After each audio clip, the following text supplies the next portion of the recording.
Hello and welcome back to the How to Man podcast. My name is Austin Dworsk, and I don't know how many times I'm going to be recording this episode, but god damn it, I'm going to record it until I get it right. Hopefully this will be the last time. Anyway, for this week's episode, I was originally planning on discussing the life and values to have, the lifestyle and the values to have if you wanted to live your life like a Spartan. However, in doing my research, I noticed that many times, I apologize if you heard that weird noise, I was moving something on the table. Throughout my research, I began to pick up that almost always, anytime talking about Sparta, inevitably the polar opposite city-state would be brought up, and that would be the city-state of Athens. Both of these cities existed roughly 650 to about 500 BCE, somewhere in that range. And they were probably the big juggernauts that existed in ancient Greece. These were the two major superpowers that controlled the Aegean. And they were the two heroic cities that stood up against the Persian Empire when the Persians attempted to invade and take over. You have the Battle of Thermopylae, where the 300 Spartans and a bunch of other people that are not mentioned in the poem stood up against the Persians and managed to hold them off long enough for the Greeks to rally a strong enough defense that they couldn't stand up to it. And then you have the Battle of Marathon, where the Athenians held off the Persians and were able to have a successful underdog defeat, at which point a individual ran from Marathon all the way back to one of the major cities, which was roughly 26 miles or something along those lines, declared Nike or victory, and then died. At which point we decided to honor his sacrifice to run that same journey and not die.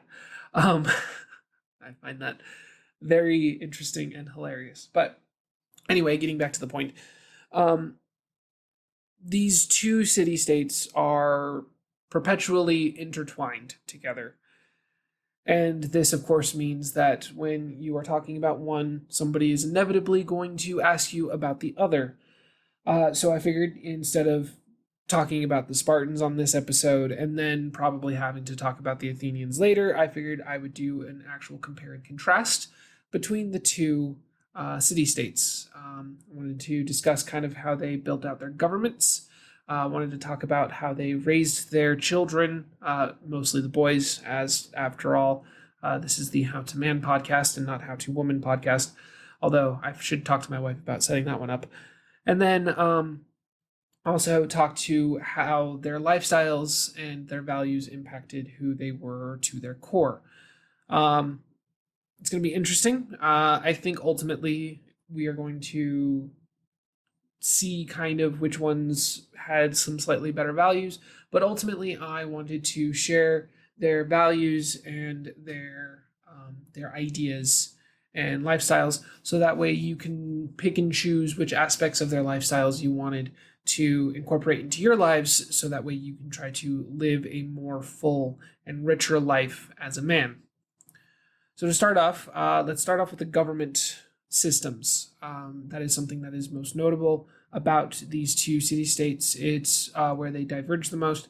And since government is downstream from culture, it is a good way of getting a general overview about what a culture and a society values, and how they implement their power throughout society, how they come to make decisions and find ways to compromise. So we're going to start with the easy one, which is Athens. Athens being the birthplace of modern democracy, it is very easy to kind of explain that one.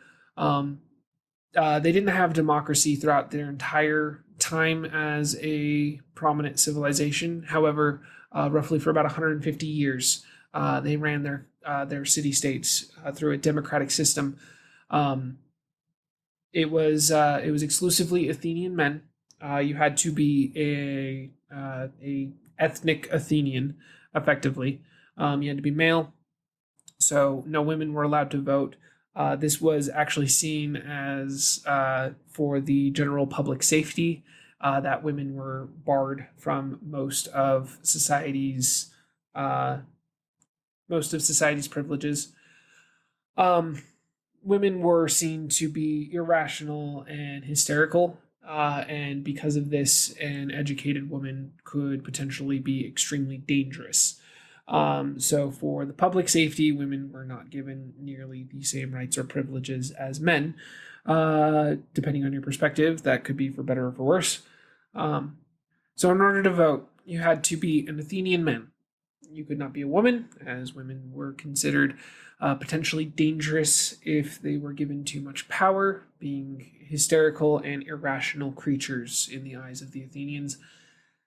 You also had to not be a slave for obvious reasons. If you were a slave, you were considered property and not considered a full fledged citizen. I believe slaves did have certain protections, but it would be more akin to the protections that we have for animals to protect them from needless animal abuse, rather than the types of protections that you would have as or that you would get in modern day human rights.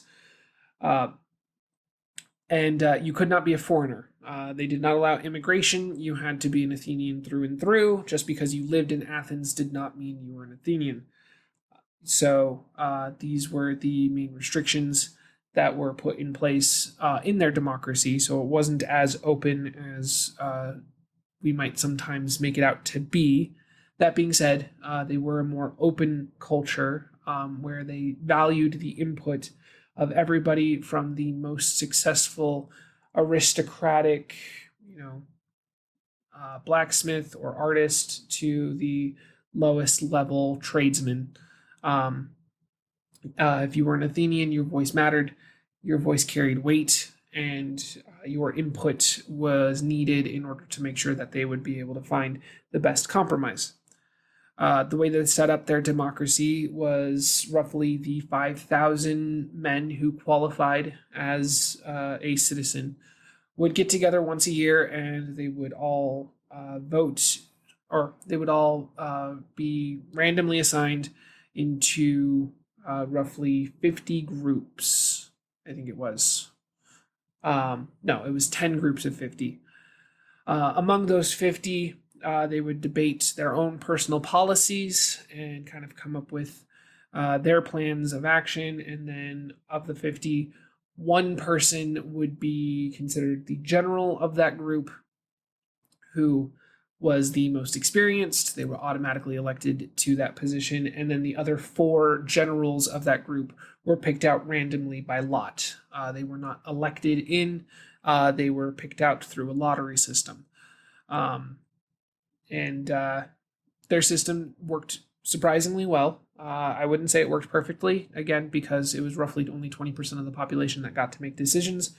However, they were able to navigate the complexities of their ever changing world surprisingly well. And because of this, they were able to allow men of all walks of life be able to rise to the occasion, as well as to adapt to any changing conditions throughout the geopolitics of deciding, which side that they would take during another city's rebellions and whatnot. This also allowed many of the better ideas to rise to the surface, rather than it just be the opinions of a aristocracy or a royal family who are out of touch to make the decisions as to what happened throughout the city. Within 150 years, I would say that they were able to make roughly the equivalent of about 300 years worth of progress and ingenuity achievements. So, looking at Athens, we can see that they typically valued the opinions of everybody. They wanted to make sure that everybody had a say in the goings on of the city, again, with the exception that it all had to be Athenian men who were never slaves. And they also valued debate and deeper discussion on topics to really try to tease out the truth. This wasn't without problems. Somebody who was very good at manipulating crowds could have their way pushed through and their way actually be more detrimental than other ways. And occasionally the wisdom of the crowd is incorrect and whatnot. However, they did want to make sure that if you disagreed with a policy, that you could actually have your voice heard.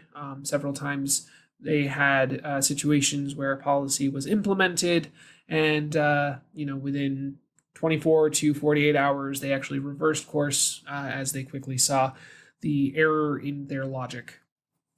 So that was the Athenian government. What about the Spartans?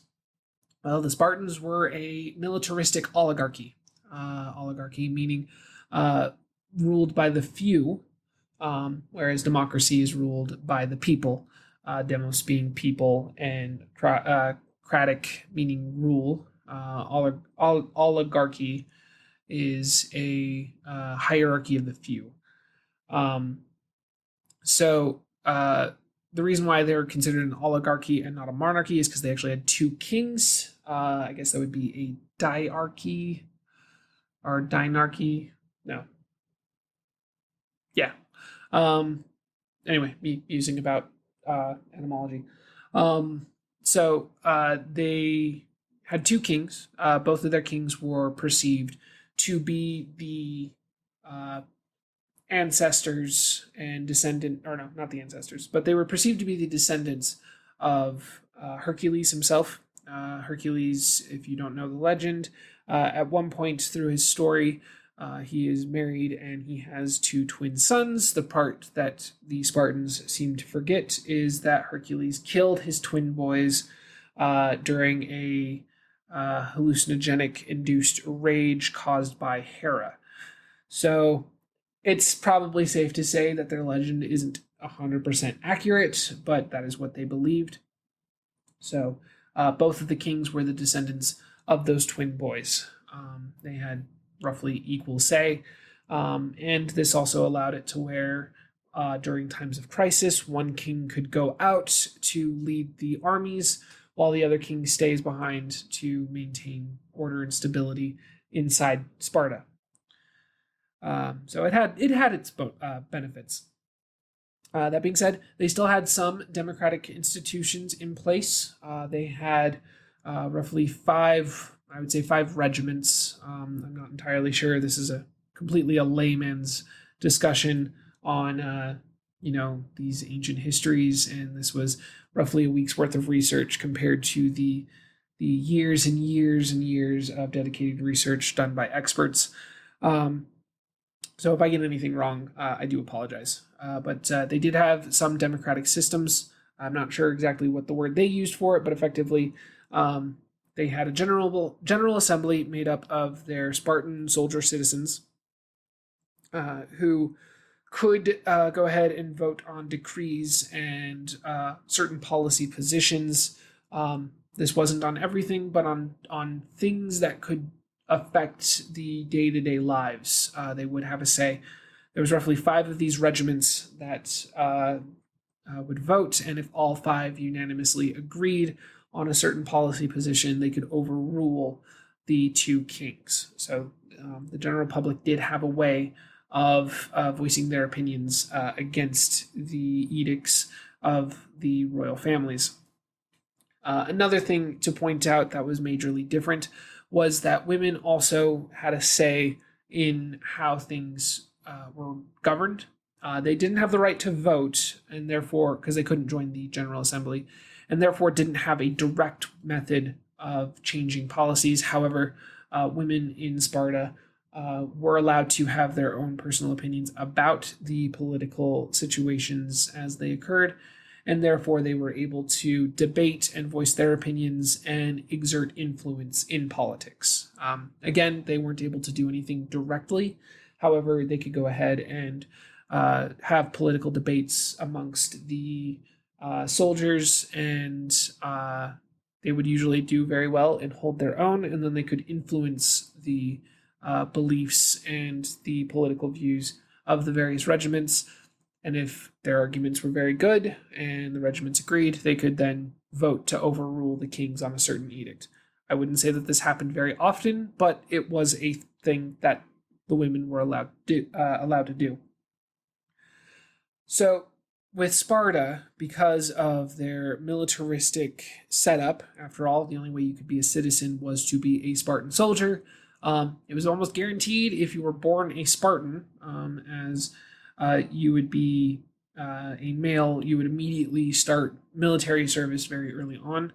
However, the core values of Sparta were very much hierarchical. Those that outranked you had better say, and it was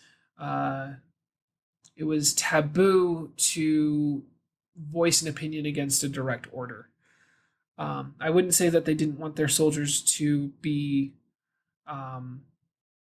I wouldn't say that they didn't want their soldiers to think for themselves, but they did want their soldiers to obey the military structure and understand their place.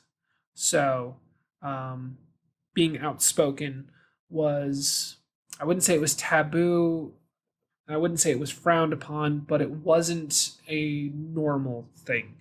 If you were going to be outspoken about an opinion, you better basically be willing to sacrifice everything for that one opinion, because you could lose a lot in the process of voicing your own personal beliefs against the general consensus of Spartan society. They did also have their own slave population. Unlike most Greek city-states who had slave populations, the slave population for Sparta was actually another Greek ethnicity, which was very, very uncommon amongst Greek city-states. They were the Helots. They had no voice of anything, and I would say that they were treated much worse than the slave populations of other city-states. That being said, what we can see in the values of how they governed themselves in Sparta is they valued hierarchy and they very much valued order and discipline. While debate wasn't discouraged, it wasn't a common thing. After all, the kings were the heads of the military, and typically they would have final say. The general population would not be able to really change the direction that the kings set forth unless basically unanimously they all agreed that it wasn't a good idea. So we can kind of see the major differences between the two and how that their policies and whatnot would have affected the individuals that lived in their society. So now we're going to switch gears and we're going to go ahead and come from the opposite direction, and we're going to look at early childhood and how they educated their boys. So again, going back to Athens, this one's the easier one. Athens would start childhood education roughly around 7 years old. In Athens, in Greek society as a whole, infanticide was not uncommon. In most places, they had a custom of dowries needed for girls to be married off, and that was usually very, very expensive. So having a girl usually meant a huge financial burden, especially because women typically in most of Greek society did not have a way of making their own money or providing for themselves or for their families. Their jobs were to help manage the domestic duties around a house and to produce children. Because of this, a lot of girls would be killed very early on. So boys were seen as a preferred um, gender to have. That being said, any potential imperfections would also be judged relatively harshly. And if you had any strange abnormalities, it wasn't uncommon for a baby to be abandoned. With that said, assuming that you were not one of these children that had any issues, you would, and you were a boy in Athens, you would start education at around 7. Girls would start their educations a little bit early, but they would not have a formal education. They would be taught by their mothers the various domestic duties that they would need to learn in order to win over good husbands.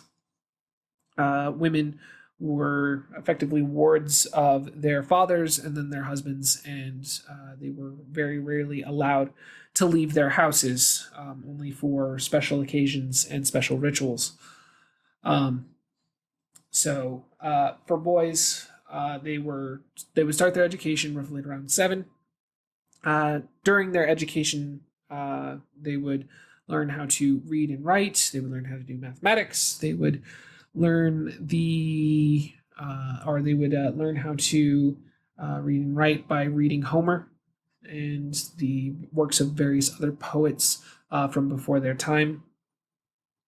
They would also be taught, some other higher level thinking, astronomy, philosophy. Actually, not astronomy, but astrology. They did it a little bit differently. They would also be encouraged to do physical sports. They would be taught javelin throwing. They would be taught archery and sling throwing, I guess. And then those that were wealthy would be taught horseback riding and chariot racing. And they would also be taught swimming. So they had a variety of well-rounded disciplines that they would be learning from, arts and the like.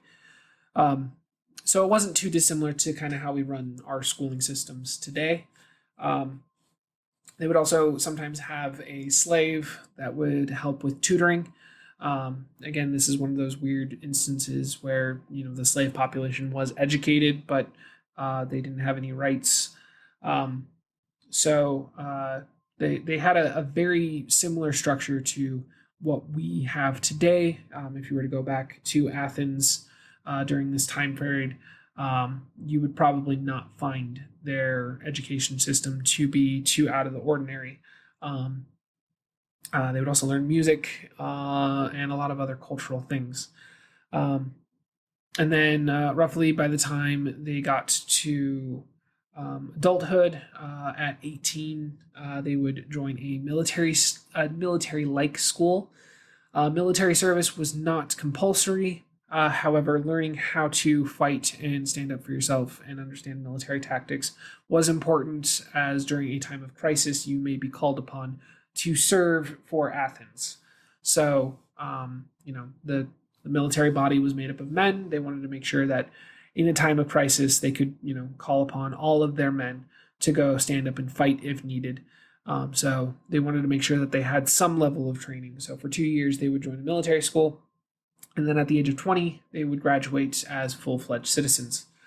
Again, this was only available to Athenian boys. So it was not an offer to, anybody who was not Athenian, anybody who was a slave, or anybody who was not a boy.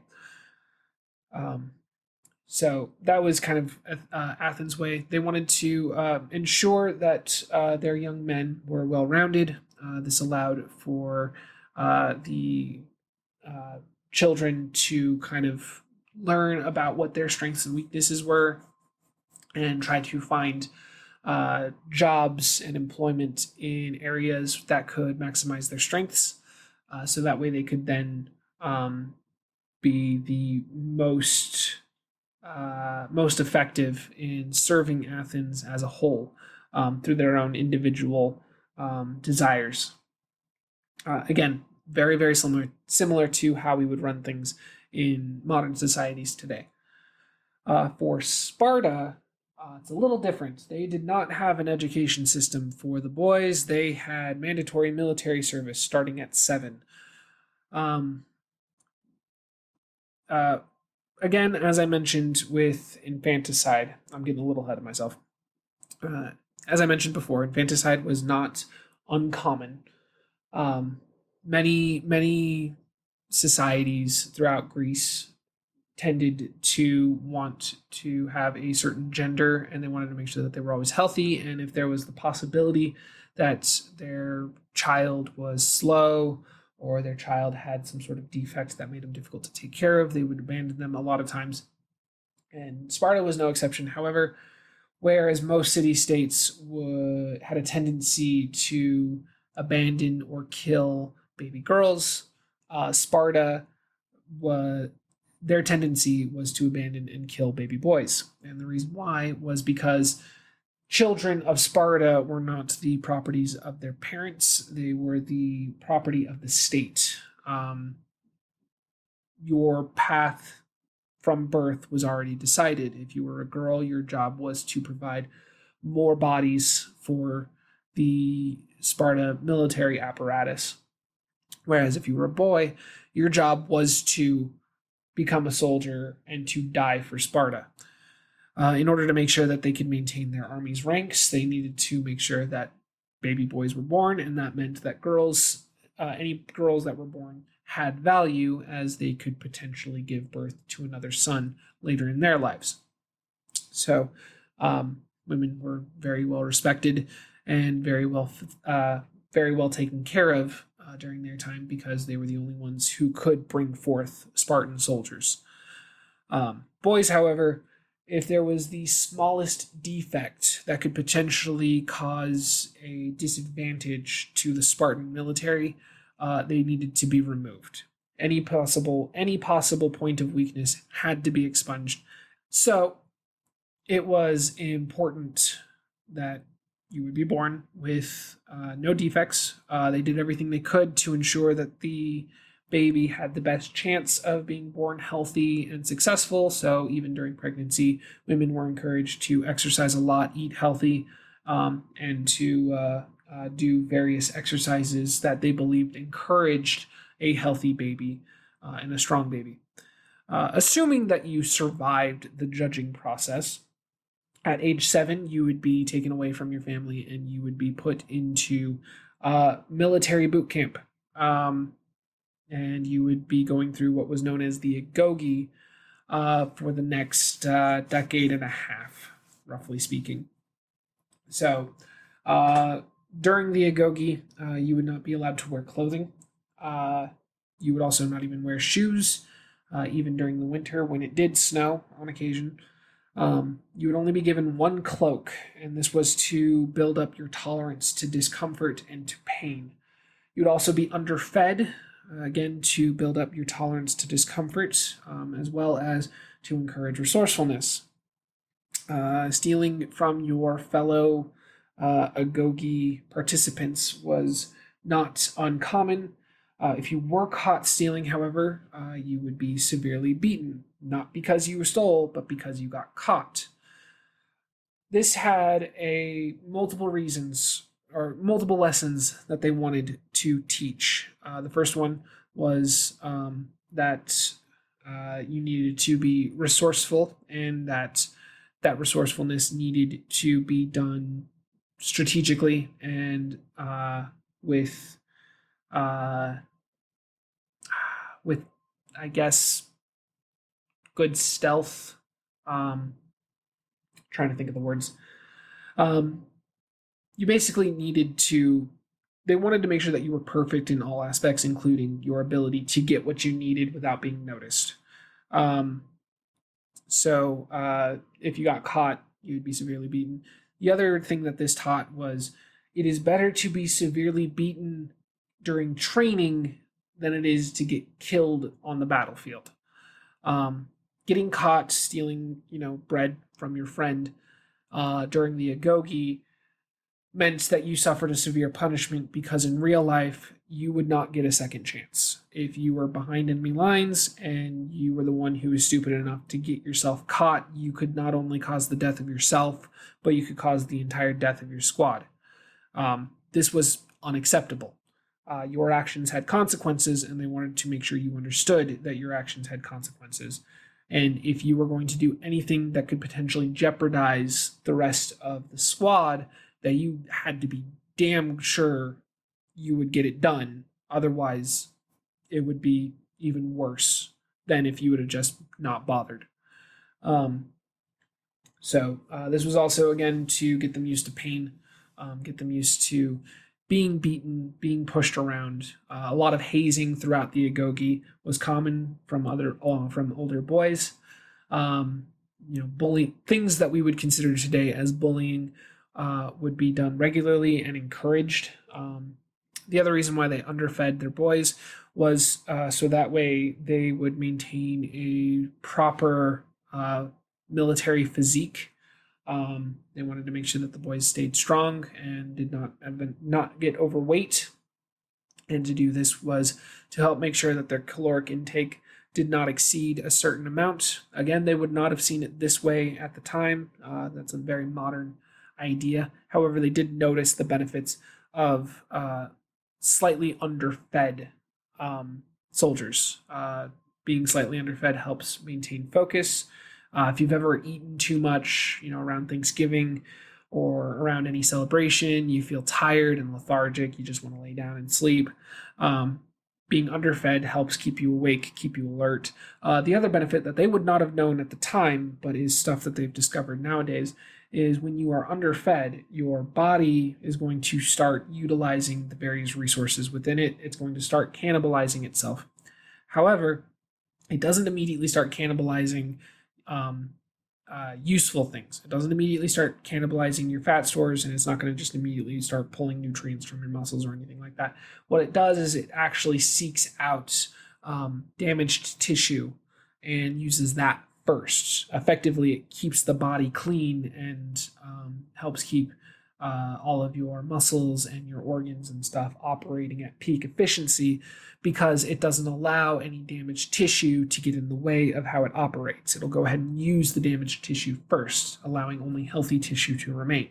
So they would be fed just enough to sustain them, not enough to actually fill them up and let their bodies build up fat stores and stuff like that. So it had an actually genuine benefit to them. They didn't know that at the time, but they probably noticed that slightly underfed soldiers tended to work better than extremely well-fed soldiers. Roughly at around 12, they would go through a kind of graduation ceremony into the next part of the agoge. This would be a ceremony in which older boys who had already graduated would be told to guard some food that was placed on altars at all costs, and the younger boys would be told to go steal that food without getting caught. Then it would basically be kind of like a game, similar to Capture the Flag. It was to help maintain it was help to train the boys' resourcefulness, their stealthiness, their ability to coordinate and work together, as well as kind of put them in a mock combat situation. That being said, just because it was a mock combat situation did not mean it was safe. Several of the younger boys would be beaten to death in the process. After all, they did tell the older boys at all costs. So, very, very brutal. Basically, the education system of Sparta would be considered child abuse in today's standards. That being said, it did usually have the desired results. You would have highly disciplined boys who were comfortable with discomfort, who could follow orders, and who could take a lot of pain before giving up. So, for what they wanted, it worked out very, very well. They would also still be taught reading and writing. They would be taught a little bit of math. However, it was only just enough to what they needed to get by and to help with military proceedings. They didn't learn anything so that way they could express themselves artistically or to have deeper, meaningful conversations. In fact, in Sparta, there was a term that was invented for one of the cities or one of the locations where a lot of Spartans lived called Lycodons, which is a term referred to the quick or to the short and to the point way of speech. Long form conversations like I'm having with you now would have been very frowned upon.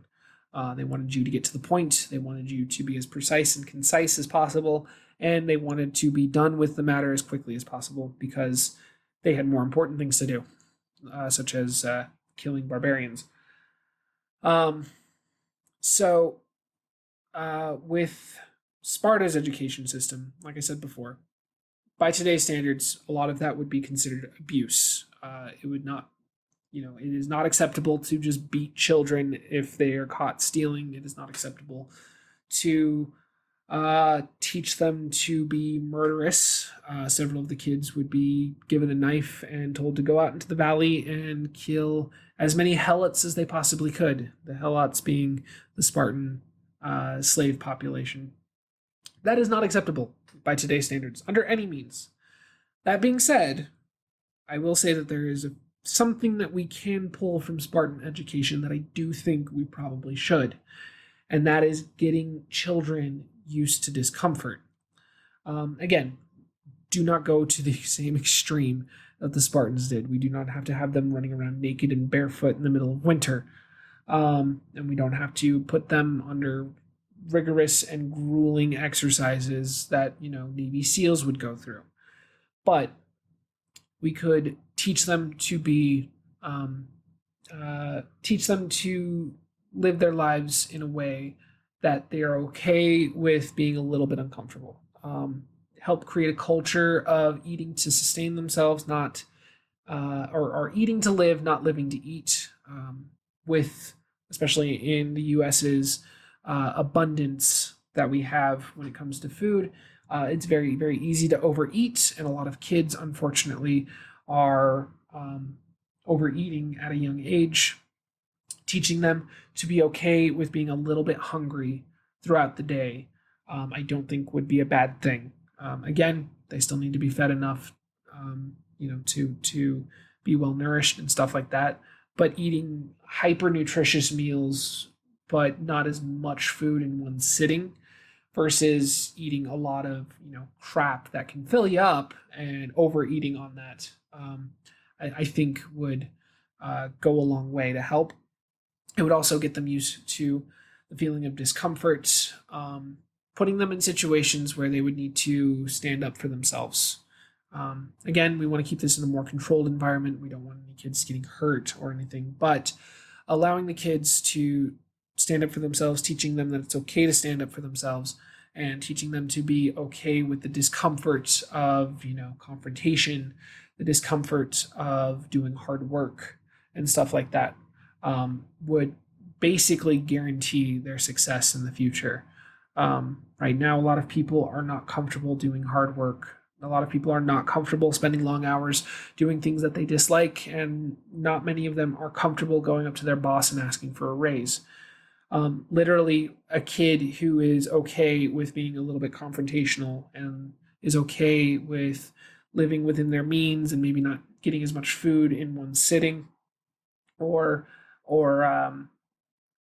doing some hard labor and putting in the hours to make sure that their goals are achieved, puts them, in the 99th percentile of people who have the chance of being successful. They're better than 99% of the population, and therefore they have a much higher chance of actually succeeding in life. And I think that is something that we can bring forth from Spartan society and implement. I'm not entirely sure how we implement it, but having that mindset and instilling that into our children, I think, especially our boys, can go a tremendously long way. So the last area that I wanted to discuss was lifestyle, and this is where things get a little bit weird. So For Athens, the lifestyle again would have been similar to what we have today, just with an ancient Greek twist. That being said, similar but nowhere close to exact. For men, it would have been similar, but for women, it would have been vastly different. As a woman, you were expected to neither be seen nor heard. I would actually argue that a lot of ancient Greece kind of didn't like women. They just saw them as a means to an end to keep humanity going and to keep Greek society functioning, as they were the only ones who could produce women or could produce people. But uh, girls were not treated very well, I would say, at least by today's standards. That being said, there is some logic to keeping a woman or a girl in the house at all times and not letting them out into society very often. Society is dangerous. Women do not like risk. Most women do not like danger. So keeping them in the house is one of the safest places that a woman can be. So it stands to reason that all they did was just take the natural tendencies that women would have and just pushed them to the extreme, and just believed that that is what all women wanted and that's where all women should be, was just in the house. I disagree with this, but I understand their reasoning behind it. So that would be one major difference to modern society. The way that they would live their lives is the men would, every day would go ahead and give their offerings to the gods on behalf of their family and their household. This would include their slaves. They would they would then go and do their jobs throughout the day. A lot of them would have various trades, being merchants, pot painters, philosophers, mathematicians, architects. All of these different areas where they would contribute to society and provide goods or services to other Athenians, or build out stuff that they could then ship to other cities and whatnot. Roughly, by the middle part of the day, they would either, have to do their civic duty in the general assemblies, or they would, go out to the markets to purchase the items that they would need that day, to purchase any food items that they would need, wine, any luxury items that they would want. And then roughly around the evening time, they would actually spend some time with their families, talk with their wives, hang out with their kids, ask their sons what they learned in school, appreciated the items that were made by their daughters, practicing their sewing or their cooking and stuff like that. So they would have a variety of areas that they would, or they would have a variety of things that they could talk about with their family, and they would make sure they spent time with their family. And then roughly in the later evenings to nighttime, they would actually go to a special room where they would hang out with their buds, get drunk, and discuss politics, philosophy, sports. They would have those really weird man conversations about what would you do if. I'm pretty sure there was a lot of conversations about, like, if I was bitten on the balls by a venomous snake, would you suck out the poison?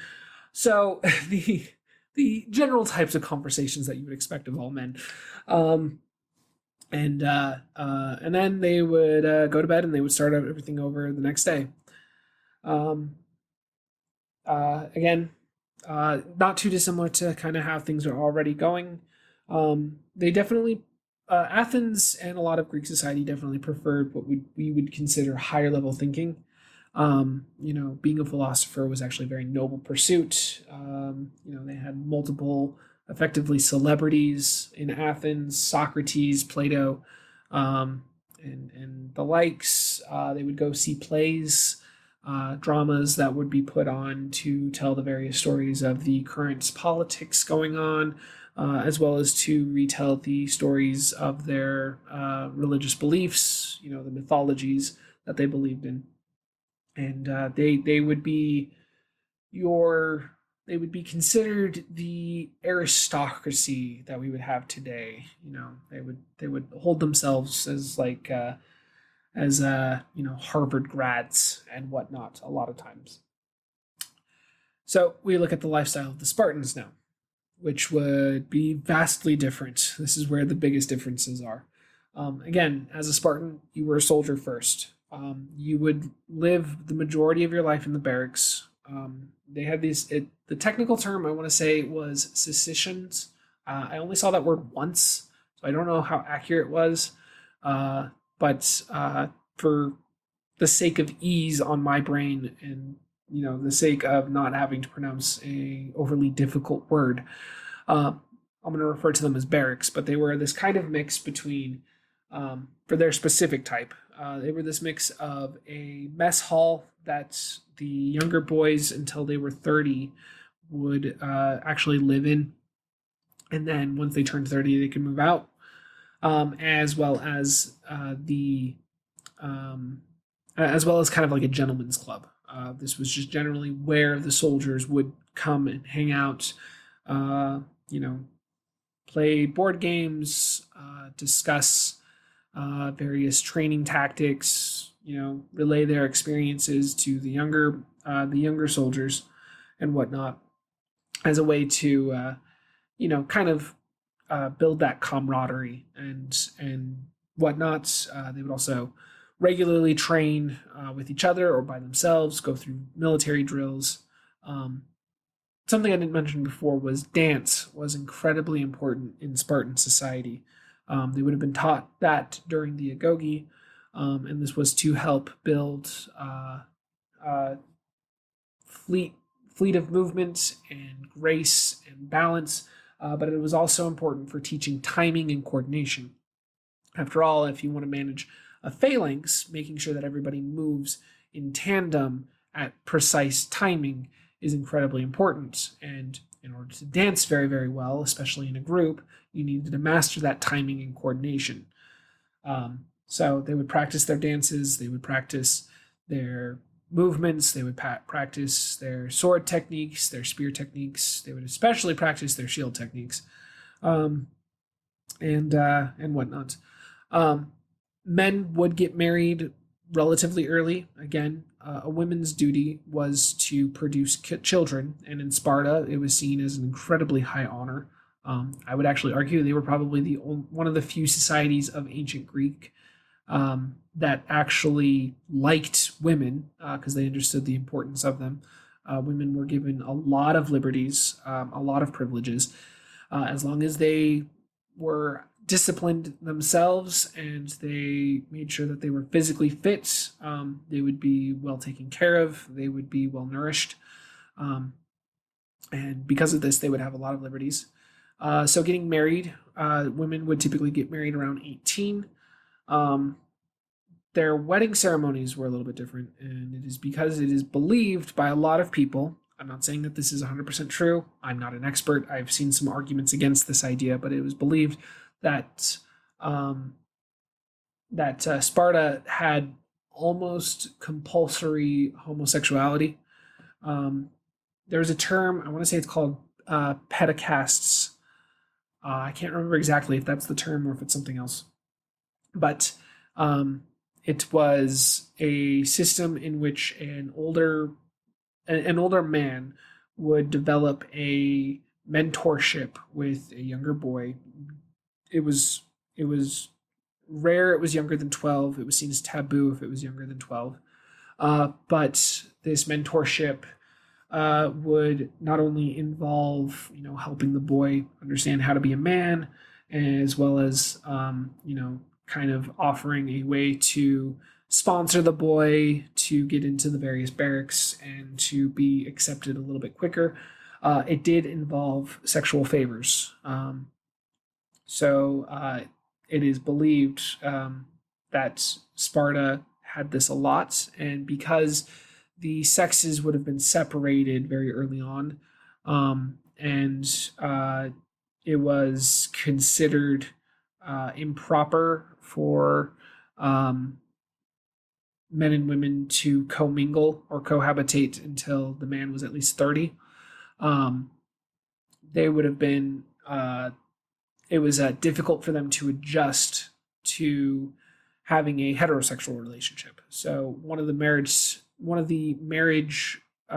rituals that they would do is when a girl was getting married, the her family would shave her head and dress her in male clothing.